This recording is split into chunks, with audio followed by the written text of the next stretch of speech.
నిజామాబాద్ జిల్లా సిరికొండ మండలం పందిమడుగు గ్రామంలో అర్ధరాత్రి కురిసిన వడగండ్ల వానకు పంటలు తీవ్రంగా దెబ్బతినడంతో నష్టపోయిన రైతులు నాయకులు తహసీల్దార్ రవీందర్ రావుకు వినతి పత్రం సమర్పించారు. అఖిల భారత ఐక్య రైతు సంఘం జిల్లా ప్రధాన కార్యదర్శి బి బాబన్ ఆధ్వర్యంలో జరిగిన ఈ కార్యక్రమంలో అధికారులు క్షేత్రస్థాయిలో తక్షణమే సర్వే నిర్వహించి బాధితులకు నష్టపరిహారం అందించాలని డిమాండ్ చేశారు.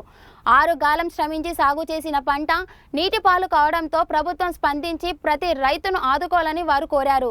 ఈ కార్యక్రమంలో భారీ సంఖ్యలో రైతులను పాల్గొని తమ ఆవేదనను అధికారులకు వివరించారు.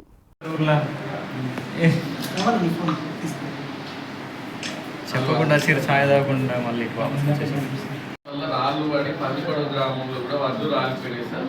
అక్కడ సర్వే చేయించి బాధితులకు న్యాయం చేయాలని చెప్పి రిక్వెస్ట్ చేశారు.